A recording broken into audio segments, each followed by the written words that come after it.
Book of Boba Fett, Episode 2 review. Let's rock it!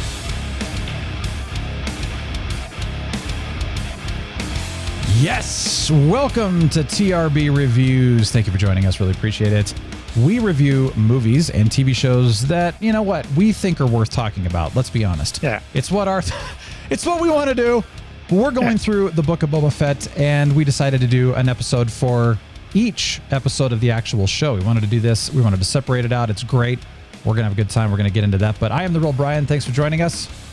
I'm Captain Influence, and yes, Captain, thanks for joining us. Yeah, well, I'm excited to be doing this. I got to tell you, I'm having a lot of fun with this. It's really, really cool to go through. You know, I used to do Arrow Squad, which was a podcast all dedicated to the TV show Arrow. We did a podcast for The Big Bang Theory, The Flash. I love reviewing stuff like this, so it's been fun. And with Boba Fett, it's like, does it need an episode by episode review? Well, it's Star Wars. It's 100% Star Wars. So of course we've got to do an episode by. I'm the number one fan of. I don't even know what's going on there. Star Trek. Yeah. Well, yeah, Star Trek. See, the USS Enterprise. All right. So anyway, thank you for joining us. I really appreciate it. Let's get into this, man. Let's totally get into this. What were your overall thoughts on the Book of Boba Fett, Episode 2? So I enjoyed this episode, but I thought it was a fairly prototypical train robbery episode that has been done before. Okay. It reminded me a lot of the Firefly episode with the train robbery, except that was Firefly and that was decades ago, and that was awesome. Yeah. This wasn't a bad episode. I liked it. It's just it had content that had been kind of played out. It was very typical. Yeah. However, there were other elements of the episode where like they introduced two Hutt twins that were Jabba's cousins from Narhutta or Narshada. What did they say? They said they mentioned. Hutta. Yeah. That are contending for control of Mos Espa, which is the huge city near where Jabba's palace is. Yep. But most of the episode is Fett teaching the Tuskens. Most of the episode is a flashback. You know, so far in the first two episodes, he's been in this bacta tank, and he has these flashbacks of what happened to him after he escaped the Sarlacc pit. So most of the episode is Fett, flashing back, teaching the Tusken Raiders to ride speeder bikes and rob a Pike Syndicate train that's carrying narcotic spice from Kessel, right? Yeah, so that's that famous spice. The famous, like it's been throughout the Star Wars universe, but it's what was mined by slaves in the Kessel spice mines. Chewbacca was one of the slaves that was there. Yeah. Stuff like that. I mean, you're not lying about the whole great train robbery kind of thing. It's been done. It also reminded me very much of what George Lucas's favorite story, the Seven Samurai kind of thing, where, he's teaching the proverbial villagers how to defend themselves and, stand up against the bully. It's been done a million times before. They did it in The Mandalorian. And in Mandalorian. Yeah. Yep. So it's such an overdone story. And we'll get into that in a minute here. I thought the episode was actually fun. I really, really enjoyed it. To me personally, it was equally as enjoyable as the first episode for different reasons. Okay. But obviously, it was a very different episode. This one was, like you said, it was very, very focused on the flashbacks more than it was on the present, which I kind of enjoyed that. I kind of enjoyed that. I'm fine with that, actually. I'm totally fine with that. Yeah. So we'll get more into that in a minute, but I liked it. It was a slow burn, but it was good. I want to know what landed him in the bacta tank. I thought that the bacta tank was after he had escaped from the Sarlacc. Well, apparently not. He was rescued he was enslaved. Well, he was captured by the Tuskens in the first episode, and then he develops this relationship with them, and that is furthered in the second episode where he solidifies his relationship with the locals on Tatooine. Yeah. Whereas, so the Pikes and the Hutts are the two primary crime syndicates that operate on Tatooine in the Star Wars universe. And they're both from off-world. Neither of them they don't give a crap about the locals at all. Yeah. The Tuskens are just these primitive locals who are a pain in their butts when the train's going through their territory. All the people inside the train are always shooting at any Tuskens they see, right? So a lot of parallels to the West in the United States in the late 19th and early 20th centuries. Mm-hmm. So the Tuskens are kind of playing the role of the Native Americans in a way. And so Boba Fett, he he takes it upon himself to, well, there's a bit of self-preservation there, but he starts to develop this relationship with the Tuscans, the locals. And I can't help but think that that's going to play out somehow in his bid for power on Tatooine. I mean, I feel like they're angling the show towards his relationship with the local peoples of Tatooine, somehow backing him up with his power play in Mos Espa. We'll see. Yeah, it's interesting you said that, because I've seen some people really compare what we've seen so far in the Book of Boba Fett to Dances with Wolves, Avatar, some of those movies, right. Where they're part of the military, they're part of some whatever thing, in this case Boba Fett, bounty hunter, but still working with the Empire originally, going native essentially. And in a sense, and there's a lot of stories out there like that. And so again, it's nothing new. It's been done before, but you're right. I think there is definitely something to be said about that. I'm still trying to figure out, one thing you mentioned is that there's almost nothing, very, very little in the second episode in present day. And interestingly enough, I kind of don't really care whether they do much more present. It's like, I'm not really that interested in the present day stuff, because they haven't given me much to be interested in. I'm not drawn in by the present day story. It's kind of like, hey, I'm here and I'm taking over. No, you're not. Yes, I am. No, you're not. Yes, I am. That's it. And then they're just kind of, back and forth. And, then the twins show up and Black Chrysanthemum shows up, the Wookiee. Side note on the Wookiee, by the way, go for it. That I thought he looks familiar, but I didn't recognize. And then you brought this up. So I did a little research, and apparently the Wookiee that is with the Hutts in the non-flashback part is a character called Black Chrysanthemum. They're not sure, but they think that's who it is, making his first live-action appearance. And this bounty hunter has been a regular on Marvel's Star Wars comics since 2015, and is apparently a very mean character, like a very, very vicious character. And and in this episode, he spent a lot of time growling, which I thought was interesting. It's just the whole time the character was going,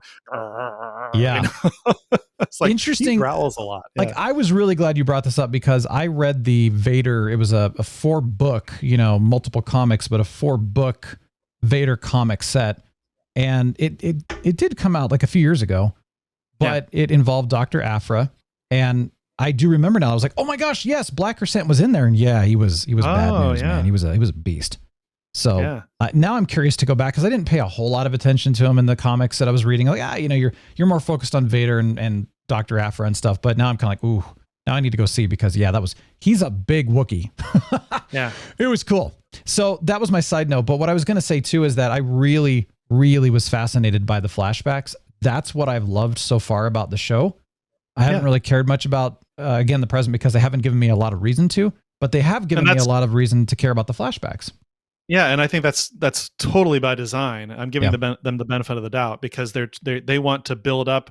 They want to build up what happened to get him to where the present date more than once they finish that build up, then I think they'll just obviously focus only on present events. So and the thing about there were some things in the present that were kind of weird, is like, and I can't think of her name off the top of my head. Is it Jennifer Beals? Is that her name? That plays the Twi'lek that owns the bar. Oh, I didn't notice Jennifer that was Beals, her. I think that's her. Anyway, without verifying, I think that's who it is. But I don't have a problem with her, by the way. But I just kind of feel like she's completely out of place as a Twi'lek. It's bizarre. Like, I look at her and I just go, it's not believable to me. I don't know why, but it's just not.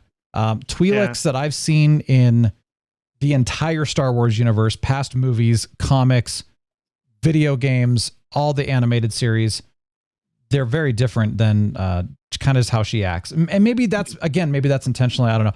But it is just kind of weird, but whatever. That's just, maybe it's a personal thing. Fennec, I don't get this one. Every time she's outdoors, she's walking around with her helmet on. I'm like, dude, you need to put your helmet on, and in kind of, there needs to be a bit of that, not fear, but intimidation. Like, you're walking around with a helmet. You're a bodyguard. You're a protector. Yeah. You need to show a little bit more intimidation, and walking around without a helmet, you're just kind of like, yeah, whatever. No big deal. Yeah. That's just a thought.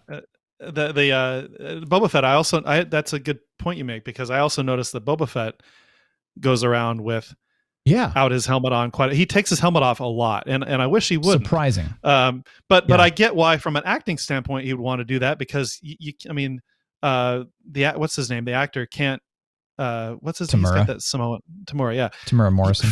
He's so awesome. He's able to show his acting chops more than Pedro Pascal did in The Mandalorian, because he had his helmet on so much. But at the same time, I wish Boba Fett, his most iconic look is the helmet, right? Yeah. They really need to keep his helmet on more in this show. So I'm hoping that they come out of that dive and have him keep his helmet on a little more often. Not all the time, but just more often. So well, and they need to have it off at appropriate times. When he's outside and he takes it off, that doesn't make any sense. When he's in public and he takes it off, that doesn't make any sense. When he's in his own palace and he's with Fennec, it makes sense to take it off. Yes, so do it then. Yeah, it is very bizarre that they've done this, and it is one of those things where it, like, you and I've both noticed it, and I'm sure we're not the only ones, and it feels inconsistent with a Mandalorian well, Bobo's not a Mandalorian, but it feels inconsistent with just in general what he would have done in the past and what he should be doing. So that was weird. Remind me, how did Boba Fett inherited his armor from Jango Fett, who was a clone? Or no, Jango Fett was the not the clone. He was where the clones came from. Yeah. Was Jango a Mandalorian? Or did he steal the armor from a Mandalorian? Because it's Mandalorian armor. I don't know the story behind that, because it's not in the movies. So there's got to be that's out there somewhere. It has there's to be. An answer.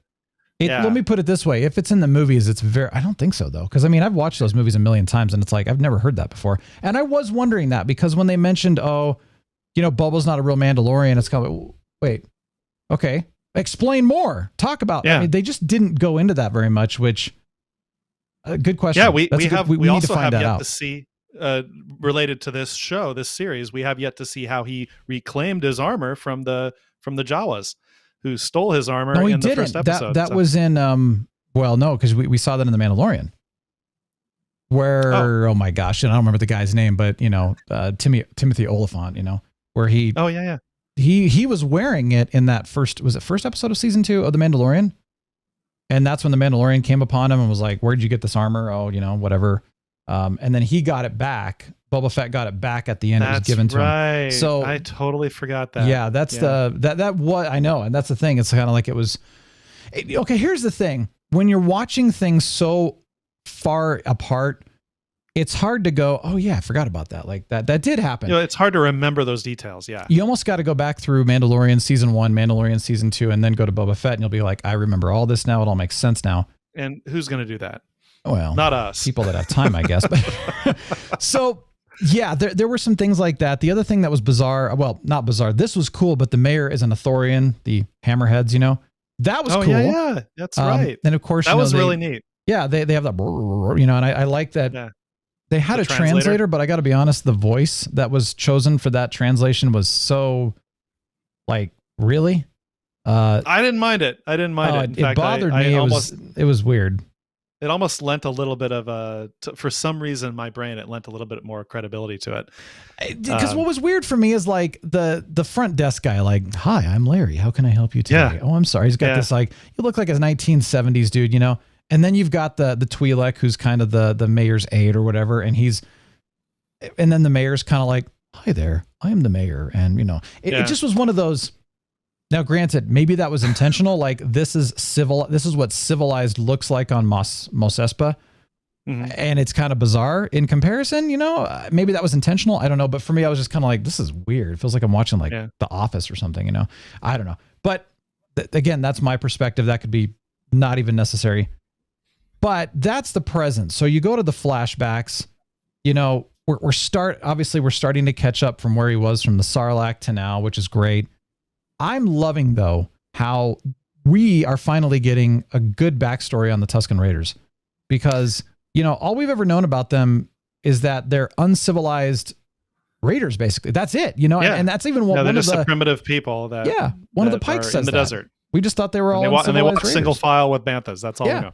You don't know anything else. And so you're realizing that, no, there's different tribes, and certain tribes are ruthless and other tribes are more peaceful. And, you know, they've lived off the land since the water disappeared. That was interesting too, you know? Yeah, that was interesting. Yes. So there's a lot of, I mean, again, this is the whole, again, Dances with Wolves story and all of that, you know, where it's like, hey, wait a minute, not all tribes in this particular situation are violent. You know, there's a lot more, yeah, more than meets the eye. There's more humanity to them, if you will. So, which I mean, duh. And I appreciate that. And that's good. Interesting that the gaffy sticks were made out of those branches that, you know, you went on that little lizard quest. That was weird. Yeah. And it's like, you know, the hallucinogen, blah, blah, blah. And then like he finds the branch, comes back and makes his own gaffy stick. That's right. The really lizard cool. that went up his nose and into his brain for a little while and then came out again. What was that? That makes you squirm, doesn't it? I mean, like just like in Star Trek 2. Oh, you know, yeah. Where they put the little things in his ear. Oh, since I was 7 years old, that always made me squirm. Yeah, that was messed up, man. I think it's neat though, because for me, the episode showed a lot of transformation from Boba. You know, he's a bounty hunter. He's working with the Empire. Now he's somebody who's learned honor, family, and, you know, in a way, protection of others. He's learned the way of the desert, which is kind of cool. So, you know, he's learning to live off the land. He's learning to respect. He's learning the differences with the tribes. Honestly, it seems like he's learning a bit of good and evil. Because, you know, as a bounty hunter, he's like, hey, whoever pays the biggest price. Right. I don't know if he really considered good or evil. We didn't know that. But now we're starting to see like maybe he's seeing a little bit of a difference now between, well, you know, what should be working done, with what the Empire be versus. Yeah. Yeah. That's interesting to me. And so that kind of leads into the whole, why is he being a more benevolent ruler, you know, in place of Jabba and you know, Bib Fortuna? Why is he doing that? Why is he being more respectful? Right. This is the story we're getting, which is more interesting to me. Yeah, like there's something that happens to him in those flashbacks that will continue to happen to him in those flashbacks that resulted in that approach. So I think that's what's going to happen. What I'll ask the question, and this is something I'm going to ask to you, do you like this about Boba Fett? Do you like the fact that he's learning the difference between good and evil? That he's becoming more respectful, more benevolent? Or do you wish it was like, no, dude, I wanted to see the ruthless bounty hunter killer. What the heck? We got gypped. So I'm putting this to you. What did you think? What do you think about this version of Boba Fett? Do you like it? Put it in the comments, please, below and let us know. Like I'm curious about this, but and Captain, what do you think? Do you like this new version?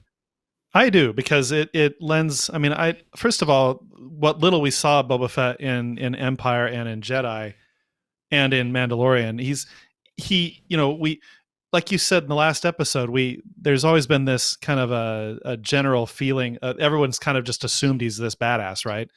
Well, we don't really know. He clearly is a good bounty hunter. He's clearly sought after as a bounty hunter, and he's a successful bounty hunter, but we don't necessarily know what his personality is like. And now we're getting to know that through these show creators. So, I think that this is showing a depth of humanity with him. It's showing that he's intelligent and he's not just a whack-a-mole type of guy. So I think it's a good step. Good. Yeah, I tend to agree with that. I'm not entirely sure yet. On one hand, it would have been really, really cool to see the whole, you know, like badass Boba Fett bounty hunter. That would have been cool. Maybe that would have been more. And of we still might. Well, but I mean, in fact, to be honest, the second episode shows a lot of badassery on Boba Fett's part. So in a different way, though. But yeah, I mean, like I almost kind of want the prequel Boba Fett from, you know, his Empire days, going around and taking on, you know, going to the different planets and taking on the different contracts and stuff. Like, to me, that would be very, very fascinating. I would really like that. To me, this is an okay version as well. And I also like the more humane approach too. So, you know, I'm okay with it, but I almost wish we also had the other one too. It would be good if we had both, because then you really get to see like, this is where he was and where he came from. This is how bad he was. And here's who he is today. And this is where he's going. And that's really cool too. So it would be, now granted, I know they're not going to do this in season 1, but I think it would be really cool if they did this in season 2, where they do flashbacks from like Empire Boba Fett, like way back in the day. Like now we're really getting into some history. Do it like they did with Arrow. Arrow was a perfect example of doing flashbacks right, for the most part, not always, but for the most part. Keep going with the flashbacks. Keep going back in time. Let's really see the true Boba Fett. Let's get what we deserve as fans. And now let's see where he's at today. Because, spend less time in the present and a lot more in the past. I think that'd be really cool. That's my opinion anyway. And by the way, I agree. They need a Rancor. They desperately need a Rancor, man. The Rancor scene was pretty funny. It was awesome. And then I'm like, no, but we need a real Rancor. Oh my gosh. Well, overall, I mean, like I said, I enjoyed it. Sounds like you were okay with it. The nice part about the Book of Boba Fett so far is that it's been, in my opinion, consistent. Whereas, The Mandalorian was a roller coaster, as far as great episode, not so great. This one's been pretty steady so far. We're only 2 in, so the 2 data points is not enough for me to make that distinction. But I'm still cautiously optimistic. I like that. It's true, man. Well, hey, thanks for joining us. Really appreciate it. We're going to come back with episode 3 and all of them from here on out. But make sure to subscribe to the channel, youtube.com/TheRealBrian, or just hit subscribe. Like the video if you liked it. Definitely give us your comments. What did you think? We'd love to hear from you on that. And like I said, this is just our opinion. So our perspective, you're going to have a different one, and we'd love to hear what your perspective is as well, so we can have a fun conversation. Of course, all the links and everything in the description below. And of course, don't forget to check out our Friday episode. It's called The Real Brian Fridays, all kinds of fun. It's a lot more, what's the word? It's a lot more variety, than this is. So a little more eclectic, yeah. Yeah, enjoy. But thank you for joining us. We really appreciate it. Have a glorious rest of your day, and we'll be back.